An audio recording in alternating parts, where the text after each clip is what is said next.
Hey, what's up everyone, and welcome back to another video. This is episode 3 of my top 5 decks of the week, so without further ado, let's get it on. Alright, so number 5 for this week is the Canis Looping playing cards by Vineet Sefa, or my friend, the Card Mechanic. He sent me these for a review. If you haven't watched that, go ahead and go check it out. It's a really cool deck of cards. But I just think the simplicity of the design, is really cool, but I also like the kind of casino style backs, and the faces are really neat and custom. But overall, the deck handles very well. It's printed by the United States Playing Card Company, as I failed to do anything well with that deck whatsoever because I've been working a lot in the shop today. But yeah, it's a really, really cool deck. Oh goodness. And I haven't worked out my cardistry skills today, my hands or anything. But yeah, I'm dropping everything. Definitely a cool deck. Go check him out. Also, a cool thing he's doing is you can like sponsor a cardist, kind of like how the Verts did. So like you can purchase a deck and then it will go to someone who would like one, or like who would need one, or they can't afford it, or so on and so forth. Is that an extra card? No, it's not. Okay. But yeah, this deck's really cool. It's around, I think, $12, maybe cheaper, maybe a little bit more, but it's around that price range. I definitely recommend going and get some because they're really, really cool. All right, moving on to the next deck. All right, so number 4 in this one, are the flexible playing cards.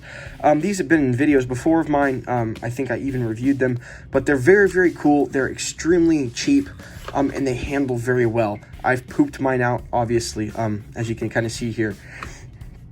But still, nonetheless, a very good deck. I've been playing around with them again. I haven't busted these out in a hot minute. And for like $4, you can't go wrong. You can break them in, and they're good for pressure moves and things like that. And then once they get clumpy, they're one of the best decks I own for packet cuts and practicing your moves. But yeah, definitely a good deck to pick up.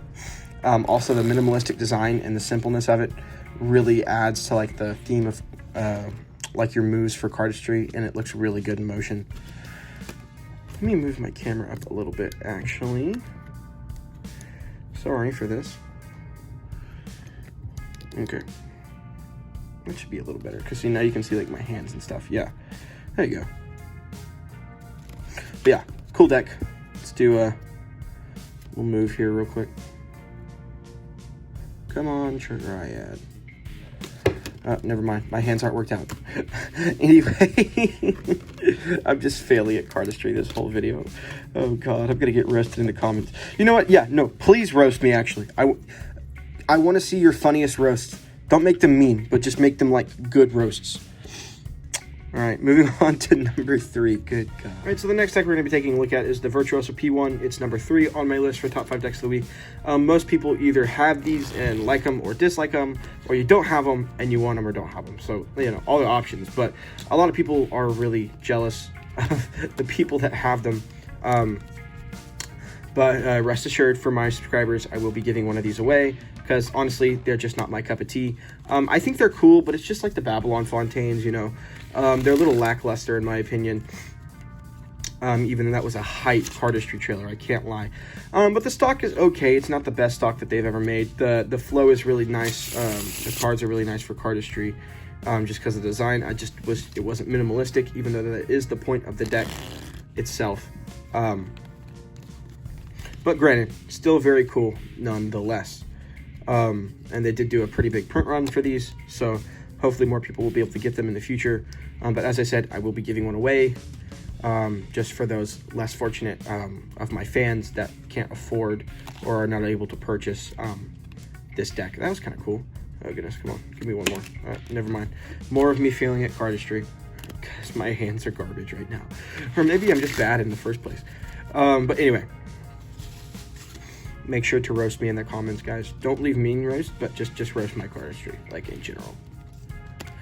Anyway, moving on to number 2 on this list. All right, number 2 on this list is a video I actually just put out right before this one, and it kind of flopped, and I'm kind of sad because I thought people would like it, but it's all good. The Missing New York Thermal deck.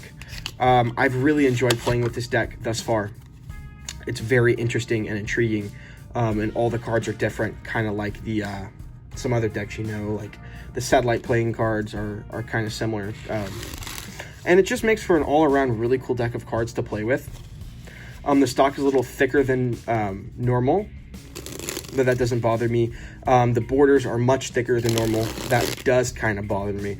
But, you know, thick borders, thin borders, I'm glad to have this deck. I want to collect all the missing New York decks just to say I have them, and because I also like their designs a lot. And that new one, ooh, my goodness. Ooh, that's brick worthy, even though I'll never buy a brick of cards because that's not practical at all. But that being said, this deck, really superb, really like it. And I put a lot of time into that video, so if you guys want to go watch the review of this, it's the video right before this one that on my feed. And I appreciate you guys going and checking it out. So, self-plug there. But anyway, let me just...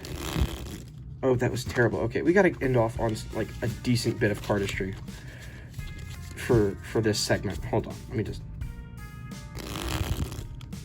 Okay, it was slightly better. Again, my hands are just like, they're all dirty. I wash my hands too, and they're still like not there. All right, number one. All right, guys, so now's the time. What is my number one deck of the week?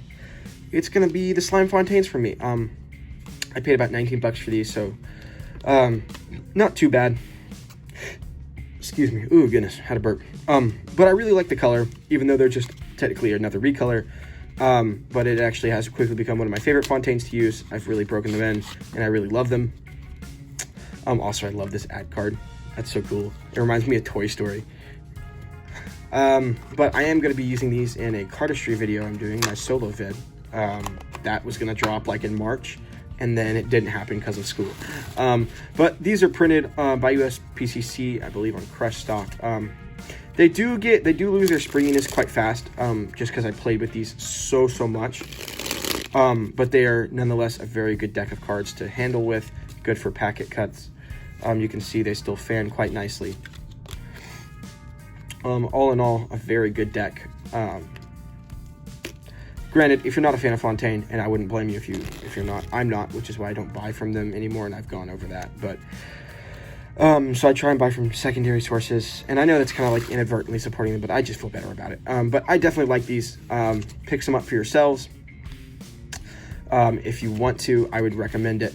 I'll see if I can find a link to where you can get some of these decks, because some of them are sold out. Like, I think the thermal deck is so hard to find. It's not even funny, because they only made 1,000 of them. But yeah, you can see kind of like the clumpiness there in the fan. But I do not mind it at all, because I love this deck, and it's really, really good. All right, so let's go ahead and do the outro. All right, guys, that's about all I have. Thank you so much for watching episode 3 of my top 5 decks of the week. I hope you really enjoyed it. I had a lot of fun making this video and just going through some of my favorite decks that I've played with this week. I hope you guys continue to like this series. If I should keep going, let me know down in the comments below, and I really appreciate your input. Let me know what you liked, let me know what you didn't like, and I'll try and do all your suggestions to make my videos more enjoyable for you guys, because after all, I wouldn't be able to do this without any of you. Thank you so much for your support. We're almost to 1,600 subscribers, about to hit that milestone again. So if you're not subscribed already and you're a new subscriber, a new viewer to the channel, I would really appreciate it if you would go ahead and hit that subscribe button. That would mean a whole lot to me. Also, drop a like on this video if you did enjoy it at any time. Thank you so much for watching. I'm the Wooden Cardist, and I'll see you guys on the next time. Peace out. On the next time? What am I saying? On the next one, brother.